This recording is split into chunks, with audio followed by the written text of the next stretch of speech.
మారుతి దర్శకత్వంలో rebel star Prabhas నటిస్తున్న latest movie Raja Saab. Horror comedy డ్రామాగా వస్తున్న ఈ సినిమాలో మాలవిక మోహన్ లాల్, నిధి అగర్వాల్ హీరోయిన్లుగా నటిస్తున్నారు.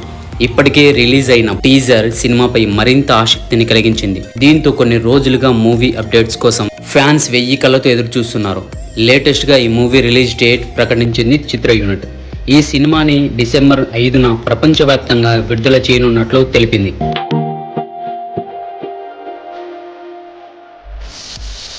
అలాగే ఈ నెల 16న ఈ మూవీ టీజర్ రిలీజ్ చేయనున్నట్లు వెల్లడిస్తూ ప్రభాస్ కు సంబంధించి ఒక కొత్త పోస్టర్ రిలీజ్ చేశారు.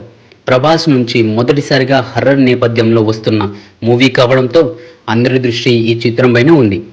ఇది ఇలా ఉంటే తాజాగా ప్రభాస్ కు సంబంధించి ఓ న్యూస్ వైరల్ అవుతోంది. ఈ మూవీ పీపుల్ మీడియా ఫ్యాక్టరీపై టీజీ విశ్వప్రసాద్ ప్రొడ్యూస్ చేస్తున్న విషయం తెలిసిందే. అయితే ఈ సినిమా కోసం ప్రభాస్ తన రెగ్యులర్ రెమ్యునేషన్ ను 150 కోట్లు కాకుండా 100 కోట్లు మాత్రమే తీసుకుంటున్నాడు. ఈ సినిమా కోసం ఆయన 50 కోట్లు తగ్గించినట్లు తెలుస్తుంది. దీనికి కారణం కూడా ఉందని అంటున్నారు. గతంలో ప్రభాస్ నటించిన ఆదిపురుష్ చిత్రంతో రాజసాబ్ నిర్మాత చాలా నష్టం చెవి చూశారు. అందుకే ఇప్పుడు ఆయన కోసం ప్రభాస్ తన రెమ్యునరేషన్ తగ్గించినట్లు తెలుస్తుంది. మరి రాజసాబ్ ఎలా ఉంటుందో చూడాలి. డైలీ అప్డేట్స్ కోసం మన ఛానల్ని సబ్స్క్రైబ్ చేసుకోండి.